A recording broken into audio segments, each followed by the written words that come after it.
Dear students, the Lyceum শিক্ষা পরিবারের সবাইকে আবারও স্বাগতম। আমরা আজকের ক্লাসে তোমাদের ইংলিশ সেকেন্ড পেপারের একটি গুরুত্বপূর্ণ টপিক নিয়ে আলোচনা করতে চাই, সেটা হচ্ছে সাফিক্সেস অ্যান্ড প্রিফিক্সেস। তো আজকে আমরা কয়েকটি কমন সাফিক্স অ্যান্ড প্রিফিক্সেস নিয়ে আলোচনা করব। সেগুলো হচ্ছে কোনো শব্দের শেষে যদি ও ইউএস থাকে এবং লেস থাকে অথবা ফুল থাকে।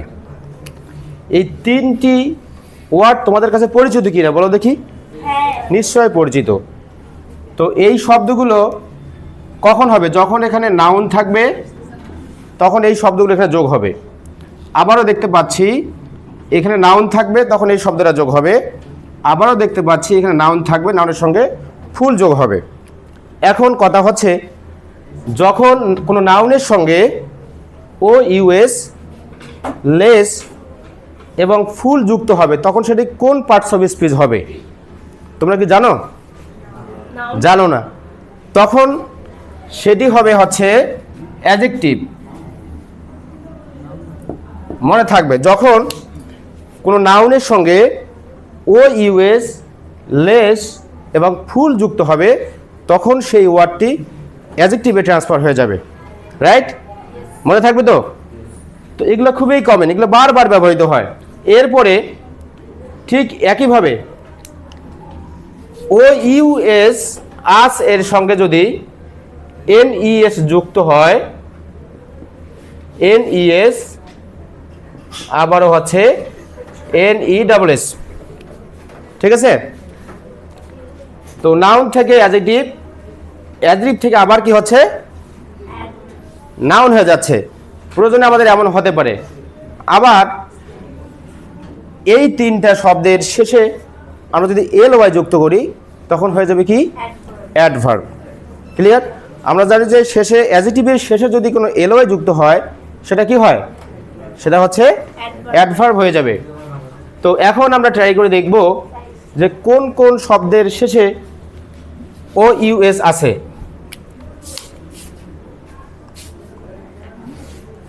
তো এটা আমরা এখান থেকে একটু দেখে নেই। প্রথমে দেখব, এইখানে আমরা যদি একটা ওয়ার্ড ঠিক করি, ডেঞ্জার। এই ওয়ার্ডটা কে না জানে? সবাই জানো না? এই শব্দটা হচ্ছে নাউন। ডেঞ্জার মানে কি? বিপদ। তো এই ডেঞ্জারের সঙ্গে যদি আমরা ও ইউএস যুক্ত করি তাহলে কি হবে এই শব্দটা? ডেঞ্জারাস। তো এই শব্দটা তখন হয়ে যাবে কি? ডেঞ্জারাস হয়ে যাবে। ডেঞ্জারাস শব্দটা কোন পার্টস অফ স্পিচ তাহলে হবে? অ্যাডজেক্টিভ হয়ে যাবে। ঠিক আছে? এভাবে এই যে শেষে ও ইউএস আছে এমন কতগুলো শব্দ আছে আমরা কিন্তু ফাইন্ড আউট করতে কি পারবো?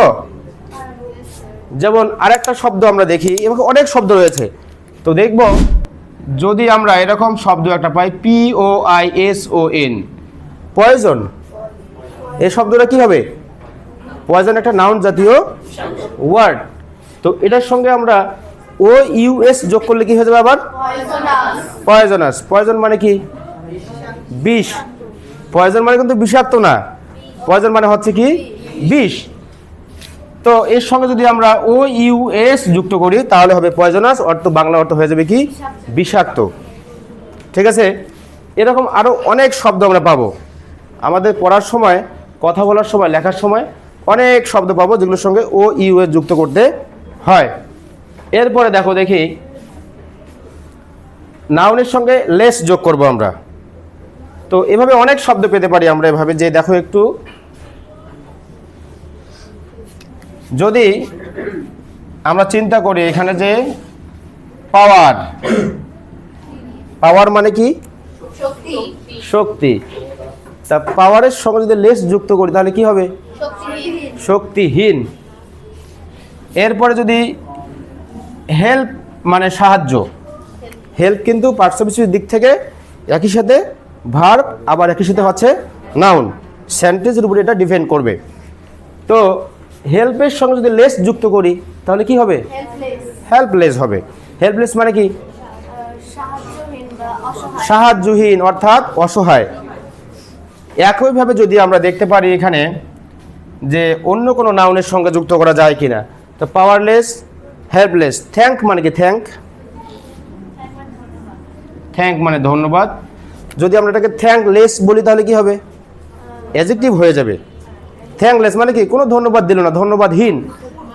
এরপরে যদি আমরা চিন্তা করি, আমাদের সবারই মন আছে কি না? মাইন্ড। তো যদি আমরা মাইন্ডলেস বলি তাহলে কি হবে? হৃদয়হীন। হার্টলেস হচ্ছে হৃদয়হীন, মাইন্ডলেস মানে অমনোযোগী। Suppose I am telling you, you are a mindless girl, you are a mindless boy, মানে কি? ইনঅ্যাটেন্টিভ অর্থ ব্যবহৃত হচ্ছে। তাহলে এরকম আমরা অনেক শব্দ পাবো যেগুলোর সঙ্গে লেস যুক্ত করলে কি হবে? অ্যাডজেক্টিভ হয়ে যাবে। আবার এটার সঙ্গে যদি আমরা নেস যুক্ত করি তাহলে কি হবে? আবার নাউনে পরিণত হবে। ক্লিয়ার? তো এবার থার্ড নাম্বার ওয়ার্ডটা আমরা দেখব একটু। এখানে দেখো, নাউনের সঙ্গে ফুল যুক্ত হবে, তারপরে আবার কি হবে? নেস যুক্ত হয়ে আবার নাউন হয়ে যাবে। তো অনেক ম্যাজিক্যাল ব্যাপারটা আসলে। তো বিউটি শব্দটা আমরা যদি লিখতে চাই, বিউটি আমরা এখানে লিখবো এক্সাম্পল হিসেবে। এই যে বিউটি, বিউটি মানে কি? সুন্দর না সৌন্দর্য? এক্স্যাক্টলি বলতে হবে কিন্তু। বিউটি মানে সুন্দর না সৌন্দর্য? নেভার। বিউটি মানে হচ্ছে সৌন্দর্য, ঠিক আছে না? যেমন আমরা বলি যে দরিদ্র না দরিদ্রতা, না দারিদ্রতা কিন্তু হবে না, দরিদ্রতা হবে। আর দারিদ্রতা এরকম জফলা থাকবে। ঠিক এখানে এই বিউটি শব্দটা হচ্ছে নাউন। এটা কি? এটা হচ্ছে নাউন। এটাকে আমরা যদি অ্যাডজেক্টিভ করতে চাই তাহলে কি হবে? বিউটিফুল। এখানে কি যোগ হলো তাহলে? ফুল যোগ হয়ে গেল, তাই না? এরপরে যদি আমরা এটাকে আবারও নাউন করতে চাই তাহলে কি করব? বিউটিফুলনেস যুক্ত করতে পারবো। এভাবে আগে আমরা কয়েকটা শব্দ দেখছিলাম, আমরা আবার ওগুলো দেখবো একটু। আমরা যদি ওই যে হেল্প শব্দটা যে বলছিলাম, হেল্পফুল মানে কি? হেল্পফুল মানে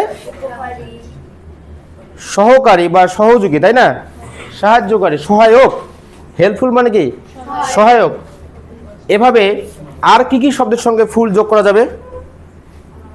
পাওয়ারের সঙ্গে যদি আমরা আবারও ফুল যোগ করি তাহলে কি হবে? পাওয়ারফুল হয়ে যাবে। পাওয়ারফুল।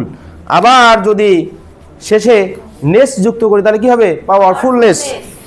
শক্তিশালী কন্ডিশন, শক্তিশালী অবস্থাকে মিন করা হচ্ছে। তো আমরা দেখতে পেলাম যে কি, কোনো শব্দের শেষে এই তিনটা সাফিক্স মানে যেগুলো শেষে বসে, তাই না? এই তিনটা শব্দ বারবার ব্যবহৃত হয়, অনেকবার ব্যবহৃত হয়। এটা অলওয়েজ সুনির্দিষ্ট পার্টস অফ স্পিচ হবে। সেটা হচ্ছে কি? অ্যাডজেক্টিভ। অ্যাডজেক্টিভ কিন্তু বলবে না, কারেক্ট প্রনাউন্সিয়েশন হচ্ছে adjective. That is smart pronunciation. তো আমরা দেখলাম এই শব্দগুলো, তাই না? এরপরে আমরা আরও কয়েকটি শব্দের সঙ্গে পরিচিত হতে চাই যে শব্দগুলো অপোজিট ওয়ার্ড তৈরিতে ব্যবহৃত হয়। প্রিফিক্সেস লক্ষ্য করব আমরা। তো এরপরে এমন কিছু প্রিফিক্সেস আছে যেগুলো শব্দের শুরুতে বসলে অর্থটা কি হয়ে যায়? অপোজিট হয়ে যায়, চেঞ্জ হয়ে যায়, পুরো ডিফারেন্ট অর্থ হয়ে যায়। যেমন আমরা দেখব কয়েকটি প্রিফিক্সেস। ইন, তাই না? এরপরে কি দেখতে পাই আমরা? আন দেখতে পাই। এরপরে কি দেখতে পাই? ইল দেখতে পাই। এরপরে আই আর দেখতে পাই। Very good. এরপরে ইন দেখতে পাই আমরা। তারপরে হচ্ছে এগুলো আমরা নন দেখতে পাই। এছাড়াও এনটি শব্দগুলো দেখতে পাই। এরকম আরও অনেক কয়েকটা আছে। তারপরে হতে পারে এরকম MIS মিস হতে পারে, DIS ডিস হতে পারে। দেখতে পাচ্ছ কি? এই যে প্রিফিক্সেসগুলো, এই প্রিফিক্সেসগুলো সবসময় কোনো শব্দের শুরুতে বসলে সাধারণত অর্থটা কি হবে? চেঞ্জ হয়ে বিপরীত হয়ে যাবে, অপোজিট হয়ে যাবে, অ্যান্টোনিম হয়ে যাবে। রাইট? তো দেখতে চাই আমরা প্রথমত আমাদের লেখার ক্ষেত্রে, পড়ার ক্ষেত্রে, অ্যান্সার করার ক্ষেত্রে আমরা ইন এবং আনের মাঝে কিন্তু খুব গোলমাল করে ফেলি। ইন হবে না আন হবে, এরকম হয় না আসলে? যেমন আমরা দেখতে পারি, আমরা চলার পথে অনেক মানুষকে বলতে শুনি যে কমপ্লিট একটা শব্দ, এই শব্দটা কি কমপ্লিট? এটা কি কমপ্লিট? এটা কি আনকমপ্লিট হবে না ইনকমপ্লিট হবে? Very good. এটা কিন্তু আনকমপ্লিট হয়ে, এখানে কিন্তু আনকমপ্লিট কিন্তু ক্লোজ, এটা কিন্তু করা যাবে না, এর সামনে কি হবে? ইনকমপ্লিট। তাহলে কমপ্লিট অর্থ কি? সম্পূর্ণ। আর ইনকমপ্লিট মানে হচ্ছে কি? অসম্পূর্ণ। Very good. এরকম আরও অনেক শব্দ আছে, আমরা একটু লিখে দেখব। যেমন আমরা যদি লিখি যে জাস্টিস, জাস্টিস মানে কি জানো? ন্যায় বিচার।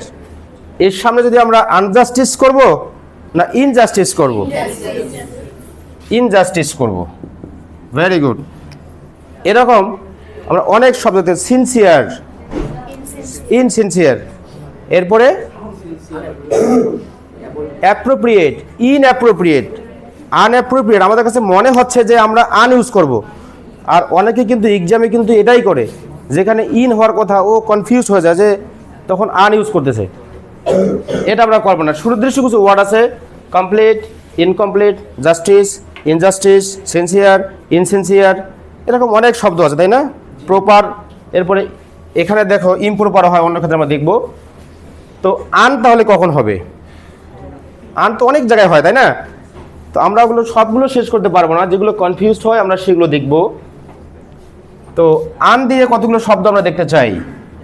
যেমন কাইন্ড, কাইন্ডের সামনে কি যোগ করব? আনকাইন্ড। আর কি কি শব্দ হতে পারে এরকম? হ্যাপি, আনহ্যাপি, অনেক শব্দ আছে, এটা ভেরি কমন এই ওয়ার্ডটা। এরপরে কি আছে আবার? ইম্পর্টেন্ট, আনইম্পর্টেন্ট, অনেক আছে এরকম। যাই হোক, এরপরে যে শব্দটা আমাদের বেশি বেশি মিস্টেক হয় আমরা সেদিকে লক্ষ্য রাখবো। ইম দিয়ে কোনো শব্দ পারবে তোমরা? ইম্পসিবল। আর কি হতে পারে? পোলাইট যদি দিই আমরা, পোলাইট মানে কি? পোলাইট মানে হচ্ছে ভদ্র, নম্র, বিনয়ী। তাহলে এর সামনে ইম দিলে ইমপোলাইট হবে। প্রপার শব্দটার সামনে ইম যোগ করলে কি হবে? ইমপ্রপার হবে। এরকম অনেকগুলো শব্দগুলো আমরা বাসায় ট্রাই করব, যে আমি যতগুলো প্রিফিক্সেস লিখছিলাম যেগুলো দ্বারা বিপরীত শব্দ হয় সেগুলো তোমরা বাসায় ট্রাই করবে।